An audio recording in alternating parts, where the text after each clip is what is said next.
हम drama meme से मोहब्बत बन चुका है बहुत ही ज़्यादा इंटरेस्टिंग। उसमें हमें दिखाया जाएगा कि तलहा के वालिद जो होते हैं, जैसे वो घर आते हैं तो वो तलहा को कहते हैं कि अब मैं ठीक हूँ, तुम ज़्यादा परेशान मत हो। इस पर वो कहते हैं कि अब एक ना एक दिन तो ऐसा होना ही था और मेरा क्या पता, मैं आज हूँ कल ना हूँ, फिर क्या होगा। मैं तुम्हें तो यही कहता हूँ कि तुम अपनी ज़िंदगी के बारे में सोच लो, अगर मैं ना रहा तो मेरे बाद मोहित का क्या हाल होगा। तुम्हें इसलिए अपनी ज़िंदगी में आगे बढ़ना चाहिए और तुम्हें शादी कर लेनी चाहिए। इस पर तलहा जो होता है वो बहुत ज़्यादा अबदीदा हो जाते हैं और वो अपने वालिद को कहते हैं कि नहीं, आप हमेशा मेरे साथ रहेंगे, आप कहीं भी नहीं जाएंगे मुझे छोड़कर। इस पर तलहा जो होते हैं वो रोने लग पड़ते हैं और अपने वालिद के पास से उठ के दरवाजे के पास चले जाते हैं और वह कहते हैं कि मैं आज तक वो दिन नहीं भूल सका जिस दिन मैं अपने भाई के साथ हम लोग घूमने के लिए जा रहे थे और रास्ते में एक्सीडेंट हो गया था और सब लोग जो है, मेरा भाई और मेरी भाभी जो थी वो फौत हो गए। मुझे वो दिन कभी नहीं भूलते। मैं इसलिए कभी भी किसी भी ऐसी लड़की के साथ शादी नहीं करूँगा जो मोहित को माँ जैसा प्यार ना दे सके। इस पर जो होता है तलहा के वालिद वो आकर तलहा को गले लगा लेते हैं और कहते हैं कि बेटा जो होना था वो हो गया है, अब हम सबको अपनी ज़िंदगी में आगे बढ़ना चाहिए। इस बार नौशी जो होती है वो पूछने आती है हाल मोहित के दद्दू का। इस बार वो जैसे ही आती हैं उनके घर तो वो कमरे में एंटर नहीं होते बल्कि बाहर से ही बुग्गा दिखाती है। तो इस बार वो कहते हैं कि ये पता नहीं कौन है, लेकिन बाद में वो कहते हैं कि नौशी। इस बार नौशी कहती है कि हाँ जी मैं हूँ, मैं आपका पूछने आई थी कि आप कैसे हैं। अब वो कहते हैं कि हाँ मैं ठीक हूँ अब। तो इस बार मोहित के दद्दू कहते हैं कि मुझे मोहित ने बताया था कि तुमने उसका बहुत ज़्यादा अच्छे से ख्याल रखा था। तो इस बार वो कहते हैं कि हाँ जी। इस बार नौशी कहते हैं कि मेरे पास एक आइडिया है कि आपको मोहित को किसी डॉक्टर से को दिखाना चाहिए।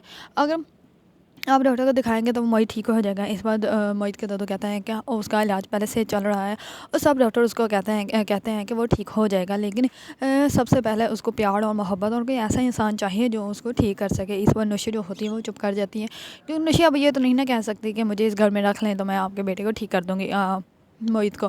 तो इस बार नौशी जो होती है वो अपने घर वापस चली जाती है। तो दूसरी तो नौशी की फूफो जो होती है वो आती है नौशी के घर और नौशी के घर आके उसके माँ बाप को कहते हैं कि मेरे हस्बैंड ने तो हॉल बुक करवा दिया है, मतलब कि नौशी के फूफो ने, जो नौशी का फूफा है उसने तो हॉल बुक करवा दिया है। तो वो कहते हैं कि आप लोग भी जल्दी से हॉल बुक करवा दें। उसने हॉल वाले को 3 लाख रुपए दे दिया है और मेरे बेटे की शादी है तो किसी अच्छे हॉल में ही आनी चाहिए बारात। तो मैं ऐसे किसी भी घर में बारात नहीं लेकर आऊँगी। इस पर जो होता है तमाम घर वाले उस पर हंसने लग पड़ते हैं कि ये कौन सी फरमाइशें कर रही हैं। इस पर वो कहती है कि जो भी मेरे हस्बैंड के ताया ताई मम्मा मम्मी जो भी हैं तो उन लोगों के लिए अच्छे अच्छे गिफ्ट्स होने चाहिए। इस पर जो रोहेल होता है वो कहता है कि मम्मा मैंने तो आज तक अपने पापा के कोई रिश्तेदार देखे ही नहीं, तो ये कहाँ से पैदा हो गए हैं।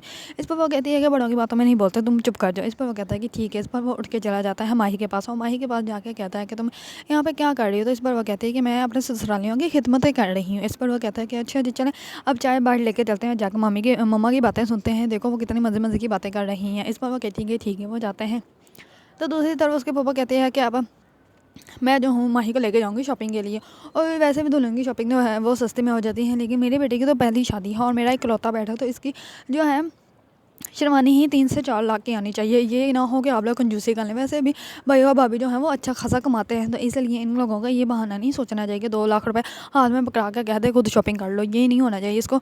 इनको तो बल्कि चाहिए कि मेरे बेटे को साल लेके जाएँ, उनको अच्छे से शॉपिंग करवाएँ।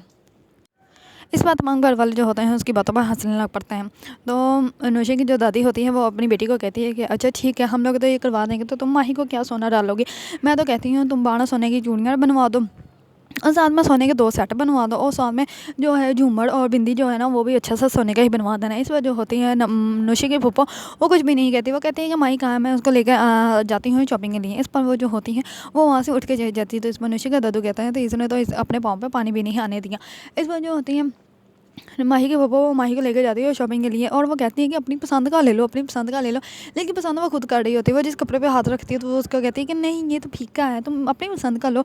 और वो रेड कलर का जो लहंगा होता है वो निकाल के वहाँ रख देती है और कहती है कि इनमें से पसंद कर लो कौन सा लेना। तो इस बार वो जो होता है सेलमैन वो गुस्से में आ जाता है और सेलमैन कहता है कि आप तो बच्चे को कुछ पसंद ही नहीं करने दे रही बल्कि खुद ही पसंद की जानी है। मुझे तो लगता है आप उसके लिए लेने भी कुछ नहीं आई, आपको तो चाहिए था फोटोग्राफर को साथ ले जाते और उसकी पसंद का ही लहंगा ले लेती है, आपको बच्ची को लाने की क्या ज़रूरत है। इस पर वो जो होता है बहुत ज़्यादा गुस्से में हो जाता है। इस पर जो होती है नौशी की पप्पा वो कहती है कि ये कितना बदतमीज़ है। इस पर जो होता है नौशी का होने वाला जीजू वो कहता है कि मम्मा हम लोग अभी चलते हैं, मैं बाद में शॉपिंग करवा लेंगे। इस पर वो जो होती है उसकी माँ चली जाती है और नौशी की बहन माही जो होती है वहीं पे बैठी होती है। इस पर नौशी का जीजू जो होता है वो माही को कहता है कि तुम अभी हम लोग चलते हैं घर, तो मैं तुम्हें बाद में अकेले आ जाऊँगा तुम्हारे साथ और तुम्हें शॉपिंग करवा दूँगा, तुमने जो लेना हुआ ले लेना। इस पर वो कहती है ठीक है। इस पर वो जो दोनों होते हैं वो घर चले जाते हैं।